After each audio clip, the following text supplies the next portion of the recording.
Assalamualaikum warahmatullahi wabarakatuh. Halo semuanya, perkenalkan saya Zain Fatur Rahman dengan NIM 08041382429119 dari kelompok 1. Di sini saya akan mempresentasikan tentang konsep dasar sitoskeleton.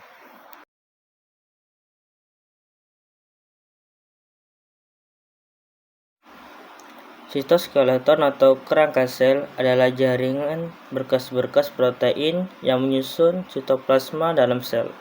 Terdapat di sel eukariota. Sitoskeleton juga dapat ditemukan pada sel prokariota. Adanya sitoskeleton, sel dapat memiliki bentuk yang kokoh, berubah bentuk, mampu mengatur posisi organel, berenang, serta merayap di permukaan sitoplasma. Sitoskeleton eukariot terdiri dari 3 tipe dasar, yaitu mikrofilamen, mikrotubulus, interrelated filamen. Ketiga filamen ini terhubung satu sama lain dan saling berkoordinasi. Sitoskeleton atau rangka sel merupakan bagian sel yang memiliki fungsi penting dalam pergerakan sel yang akan mempengaruhi aktivitas dan metabolisme sel, baik secara individual atau jika sel sudah berada dalam suatu jaringan. Pada sel uniseluler, seperti bakteri, kebanyakan akan memiliki flagella sebagai alat mobilitas menunjang pergerakannya untuk mendapatkan makanan ataupun untuk membantu proses reproduksi. Sedangkan sel-sel eukariotik yang berada dalam suatu jaringan maka akan membutuhkan kontraksi sel-sel otot, perpanjangan sel-sel saraf, penonjolan bagian sel untuk berbagi fungsi, serta membentuk dan mengatur pemisahan sebagai sel saat mitosis. Dalam berbagai aktivitas tersebut, maka dibutuhkan perpindahan oleh sel yang meliputi pembagian kromosom, pengaliran sitosol, serta transport membran vesikula dan makromolekul. Pergerakan internal sel tersebut merupakan bagian penting untuk pertumbuhan dan perkembangan sel yang membutuhkan mekanisme kerja dari bagian yang disebut sitoskeleton, yaitu serabut-serabut dalam sel yang membantu dalam pergerakan sel yang bersangkutan.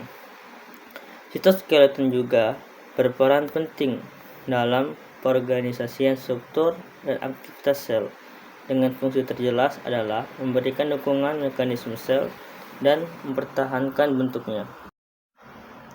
Fungsi sitoskeleton: dukungan struktural, mempertahankan bentuk sel, menyediakan jangkar untuk organel, sedangkan untuk motilitasnya yaitu untuk penggerak sel, silia, flagella, dan lain.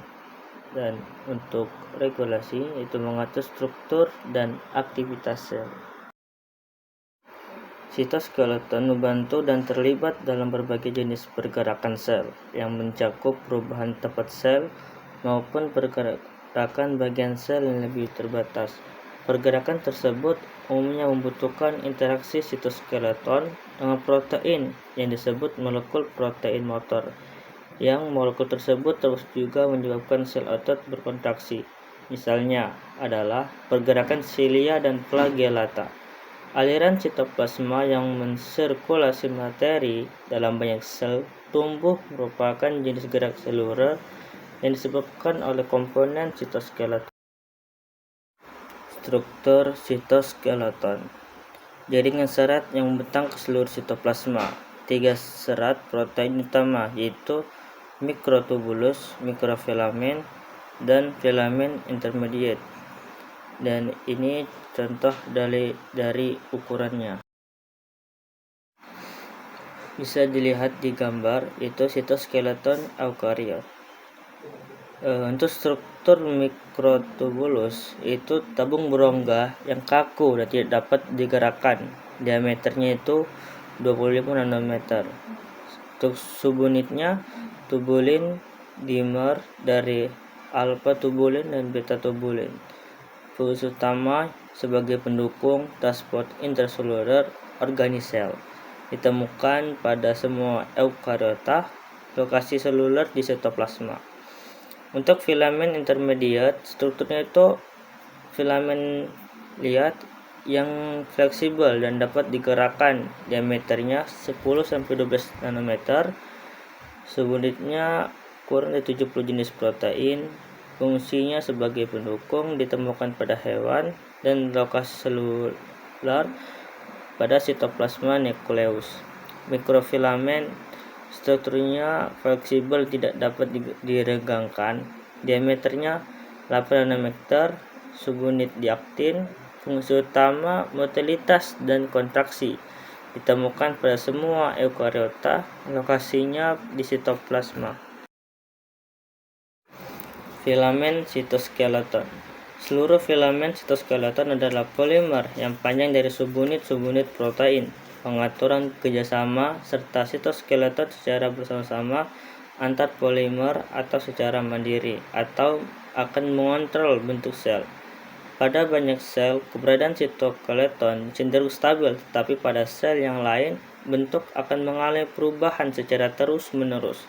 Pengurangan sitoskeleton pada beberapa bagian sel dan juga pertumbuhan pada bagian yang lainnya dapat menjadikan perubahan bentuk dan menghasilkan pergerakan bagi sel.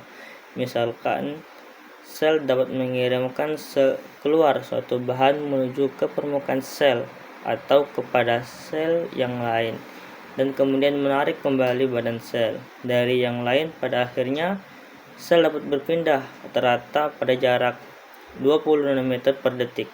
Perpindahan tersebut terjadi manakala sel berada pada fase perkembangan embrionik dari organisme-organisme multiseluler untuk menyusun suatu jaringan, dan selama proses pendewasaan, termasuk bertahan terhadap infeksi, mentransport nutriens, dan juga menyembuhkan luka. Terdapat 3 tipe filamen penyusun sitoskeleton yang memiliki karakteristik unik dan terdistribusi dalam sel, seperti ditunjukkan pada gambar. Pada gambar ini dapat kita lihat bahwasanya terdapat 3 tipe filamen penyusun sitoskeleton yang memiliki karakteristik unik dan terdistribusi dalam sel. Itu ada plasma membran, ada ribosom, ada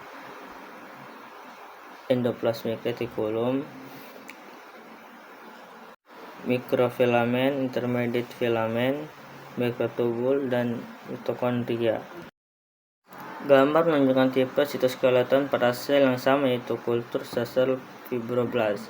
Masing-masing filamen tersebut memiliki protein monomer yang spesifik sehingga membutuhkan perbedaan pewarnaan fluoresen hijau, biru, dan merah. Ketiga bentuk filamen tersebut memberikan kontribusi dalam penyusunan bentuk sel serta pergerakannya. Bisa dilihat di gambar, terdapat 3 filamen penyusun sitoskeleton, yaitu ada mikrotubulus, filamen intermediate, dan mikrofilamen. 3 tipe utama serat penyusun sitoskeleton, yaitu mikrotubulus merupakan serat yang paling tebal di antara ketiga tipe serat. Mikrofilamen adalah serat yang paling tipis, sedangkan filamen intermediate adalah serat dengan diameter pada kisaran menengah. Bisa dilihat gambar adalah sel PTK2 yang diberikan pewarnaan ganda, yaitu dengan antilamin, antibodi, dan antikeratin. Jaringan dari filamen intermediate lamin, itu warna biru, nampak terlihat menyelimuti pada membran inti, sedangkan keratin sitoplasmik pada sitoskeleton, yaitu warna merah, nampak memangkang dari membran inti menuju ke membran plasma. Gambaran sitoskeleton tersebut menunjukkan juga bahwa selain memberikan bentuk pada sel dan transportasi, juga memberikan pegangan pada organ-organ sel untuk senantiasa berada di tempatnya dan tidak melayang dalam sitosol. Perspektif evolusi. Protein yang menyusun serat sangat mirip pada semua makhluk hidup, dari bakteri ke manusia. Tubulin semua sel, aktin sel eukariota, berarti keduanya kuno dan penting bagi kehidupan. Baiklah, dengan berakhirnya slide, maka berakhir pula presentasi dari saya. Saya minta maaf jika ada kata-kata yang salah dan tidak jelas, saya akhiri. Wassalamualaikum warahmatullahi wabarakatuh.